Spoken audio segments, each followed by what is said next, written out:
So here, guys, I'm gonna give you the real reason why the Memphis Grizzlies fire coach Taylor Jenkins. Yeah, coming from the waking of the playoffs approaching. The reason why, the reason behind it just goes based on performance from the Memphis Grizzlies team overall this season. A lot of guys from the Memphis Grizzlies, the players, were not fans of the firing of Taylor Jenkins. But here I'm gonna give you from basketnews.com. I'm gonna tell you why, and I'm gonna give my reasons at the end. So in a surprising move, the Memphis Grizzlies decided to part ways with head coach Taylor Jenkins just a few games in between the playoffs. This is a rare occurrence in the NBA as teams usually wait until the off season to make such a significant change.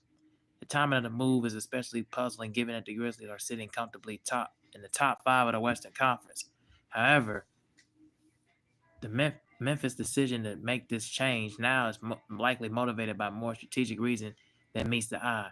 According to the source of the situation, Thomas Lisalo, who had been with the Memphis Grizzlies as an assistant coach, has been receiving interest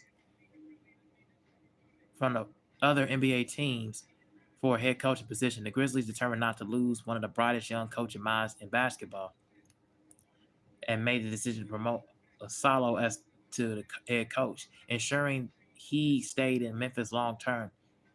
This move, while unexpected, makes perfect sense while considering Salo's potential and the impact he has already on the team. The decline under Taylor Jenkins, while the Grizzlies have been a competitive team throughout the season, there have been a persistent issues that have been raised questions about their direction. Despite sitting near the top of the Western Conference standings, Memphis struggled in key areas, especially in the defensive side of the ball, with one glaring number is their performance against teams with winning records. Since February 2nd, the Grizzlies have managed to win one game against teams with a record over 500. Overall, they hold an 11-20 record in such matchups, worst among the top 9 seeds in the West. The struggles intensified after the All-Star break as Memphis, which was once comfortably sitting at the number 2 seed, stumbled to an 8-11 record, dropping to number 5 in the standings. While the Grizzlies have remained competitive, their lack of adjustments, particularly defensively, left many questions under Taylor Jenkins was the right fit to guide them through the tough postseason stretch. Defensive issues and their impact. The defensive struggles have been a significant issue for the Grizzlies all season. They are among the league's worst in several key defensive metrics. One of the most telling stats is opponents' points per game. Memphis ranks 25th in the NBA, allowing 117.1 points per game, and have a worse mark. Only 5 teams who have a worse mark, and most of them are either tanking or sitting at the bottom of their conferences. The defensive inefficiency is particularly concerning for a team that has playoff aspirations. And one of the most alarming issues that the Memphis defense is against the three-point shot. Memphis Grizzlies have given up 42.5 points per game beyond the arc, one of the worst marks in the league.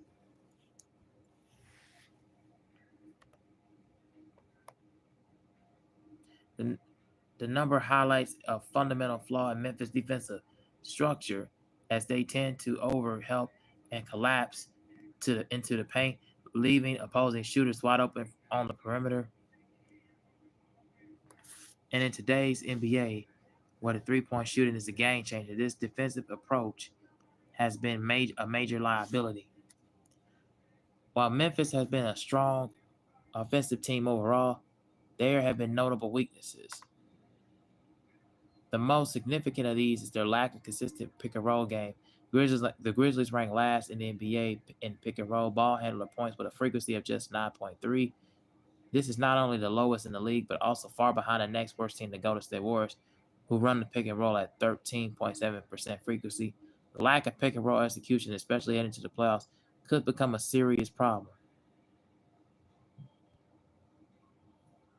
As the game slows down and defense become more physical in the postseason, half half court execution will be critical, and Memphis struggles in this area is worrisome.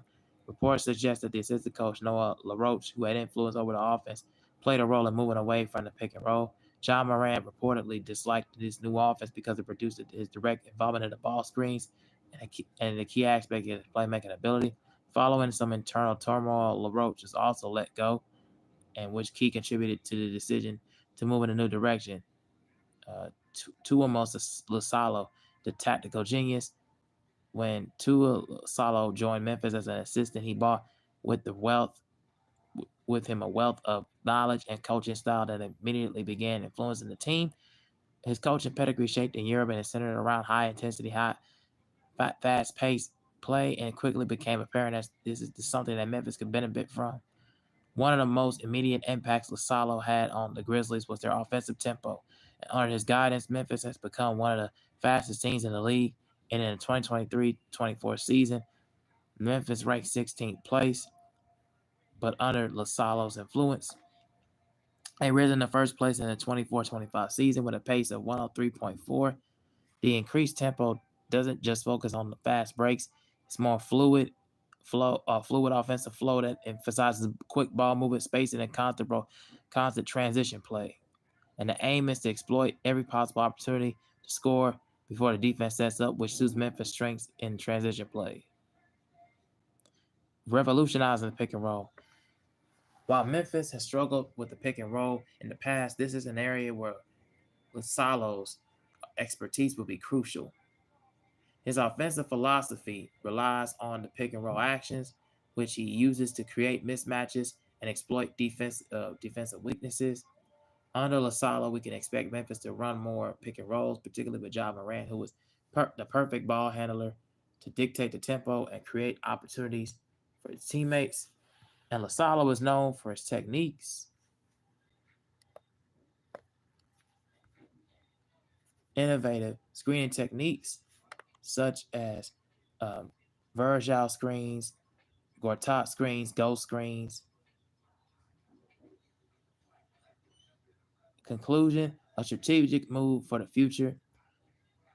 While firing Taylor Jenkins this late in the season is rare, Memphis' decision to bring in Lasalo as the head coach makes sense given the circumstances.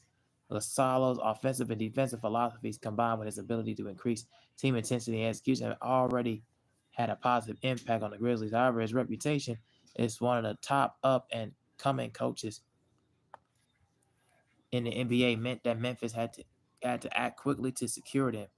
And if anything goes in the right direction, the Grizzlies have secured themselves an incredible coach for years to come. So, yeah, there you go, guys. That was all of the reasons why that they made this move, and from Taylor Jenkins being the head coach and went to Tuma Sasalo. And I think this may be a decent move, a really good move for them, for the future and head on. I really do believe that they are heading into a direction where they're going to focus more on pick and rolls. They're going to be more balanced. They're going to set like actual screens, run plays, run sets. I really do like the fact that they are going in this direction. It makes their offense going to be more fluid and more sufficient. And yeah, I really do like the fact. I really do like the fact that they made this move. Because Taylor Jenkins to me wasn't the right fit. He was too conservative. He was too cognizant. He was too much paint by the numbers. Like everything with his coaching pedigree with that team, with that Grizzlies team was very predictable.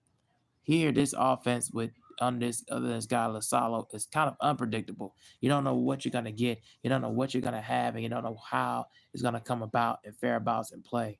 So, if I was them, I would not, you know, batting the eye now that they made this kind of coach decision towards the middle half of the season. And I think they're going to play with a lot of inspiration.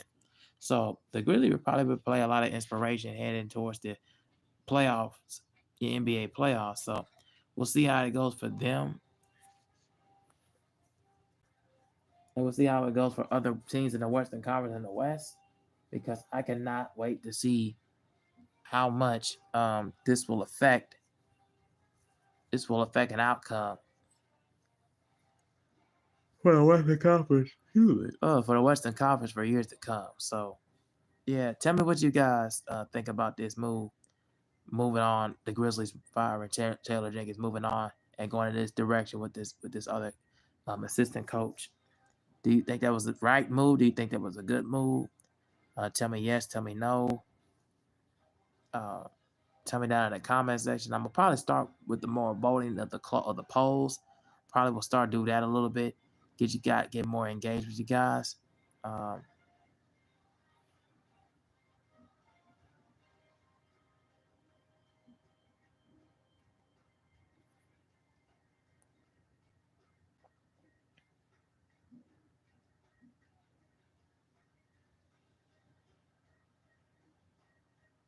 and get more engaged and get more frequent. So yeah, and it kind of just goes to show you that this Grizzlies team, needed a change at this point because their offense needs to spark. They don't know what their identity was, who their identity was, and who they going towards. And I feel like losing also Dylan Brooks, and not only losing him, I think losing you know, that defensive pedigree overall, that mental toughness, because they don't have that mental toughness no more. That's what's really hurting them at this point. So we'll see how that goes, and we'll see where they're gonna head off next.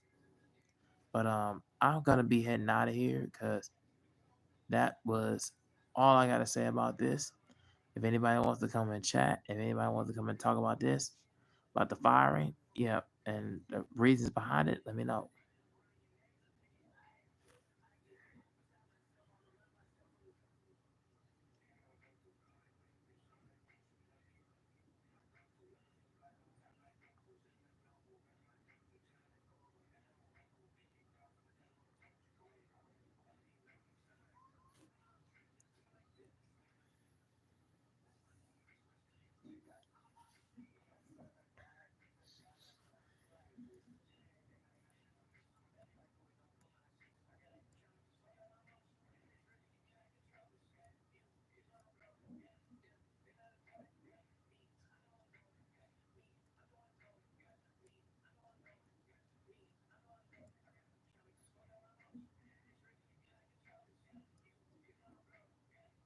All right, and so while we're here, I'm gonna do something different though for you guys. So give you extra bonus content.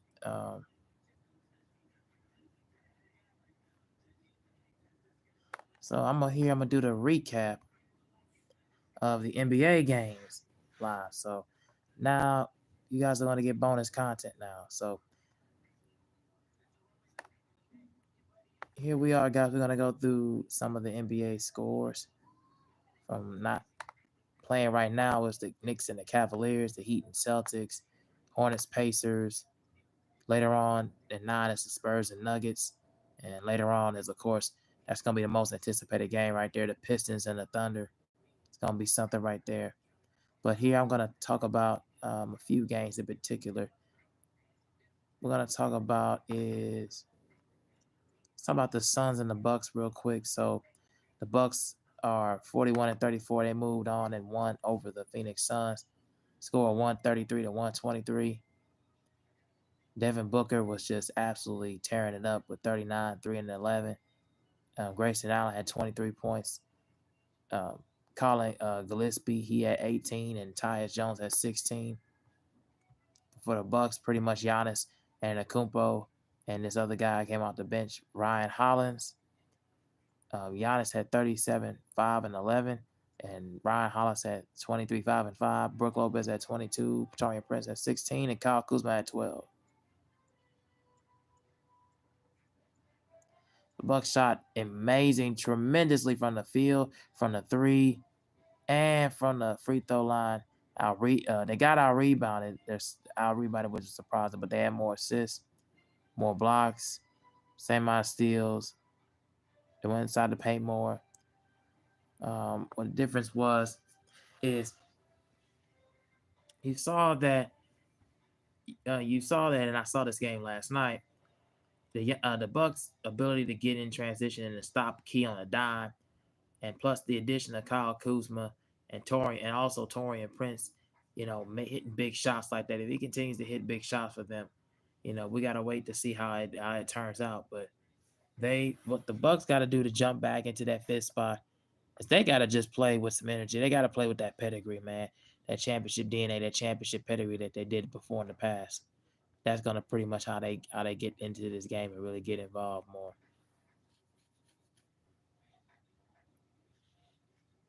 All right, so quick one right there. Timberwolves and the Nuggets. Let's talk about that. So this game went in overtime. The Timberwolves secured the win, 140 to 139 over the Nuggets.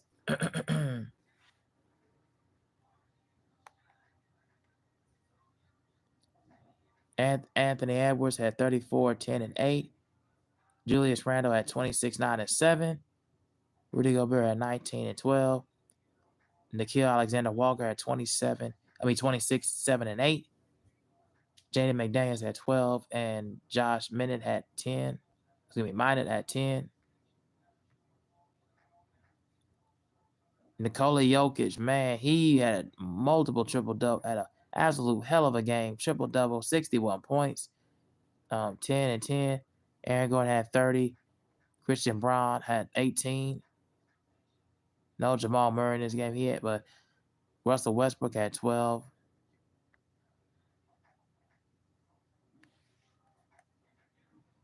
Although Denver shot better from the field, Timberwolves shot better from the three, but Nuggets shot better, went to the free throw line more. But the Timberwolves just out-rebounded the Nuggets, and they had more pace, had more Nuggets had slightly more points in the paint, and the Timberwolves did commit way more fouls than I thought.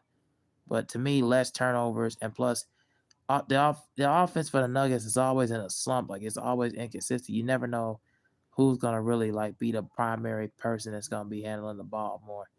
So you got that. So that's gonna be a problem for them when they get to the postseason.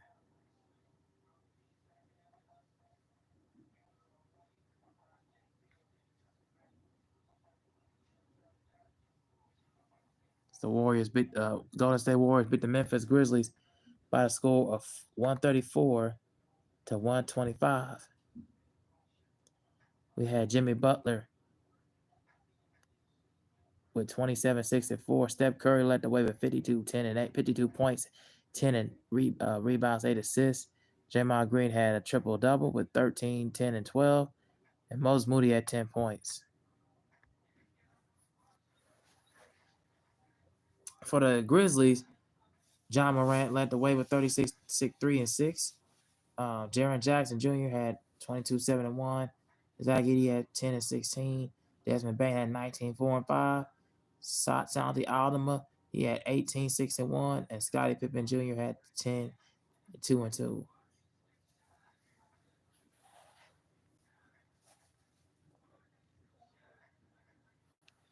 The Grizzlies shot way better from the field, better from the three-point line, but the Warriors were perfect from the free throw line, 28 of 28. Golden State out rebounded the Grizzlies.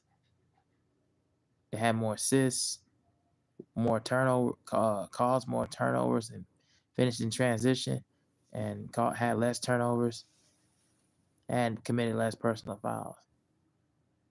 Shows you that the Warriors have always had that championship pedigree, and the fact of the matter is they're gonna be a team that's gonna be no easy small task to beat in the Western Conference. So be on the lookout for them. They're gonna be a team to be looking out for. As far as the Grizzlies, they're just up in the air, up in motion. We will see what happens with them when it gets the postseason time. Currently, the NBA standings we're looking at now, we have the Cavs still at first place with 60 wins and 15 losses. Celtics in second with 56 and 19. The Knicks at fourth and third at 48 and 27. Pacers in fourth. Pistons at fifth with 42 and 33. The Bucks 41 and 34. Magic are seventh place, and the Atlanta Hawks are in eighth place.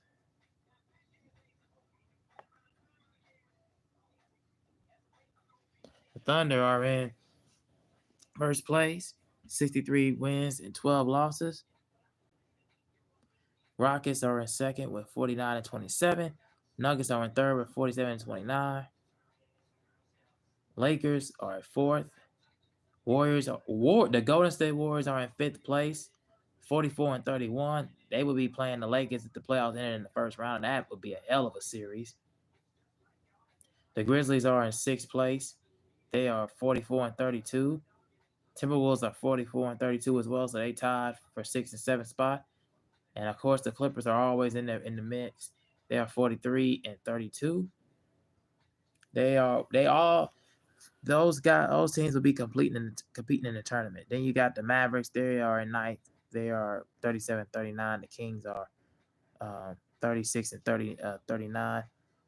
And the topic I'm going to talk about next, in the next live, is the Phoenix Suns. Devin Booker, Kevin Durant, and Bradley Beal. That whole experiment pretty much has failed. And does Kevin Durant take the blame for what's going on down in Phoenix? I'm gonna talk about that in another stream. So be on the lookout for that coming soon. And yeah, I cannot wait to do those topics and do that conversation with you guys, discussion. So yeah.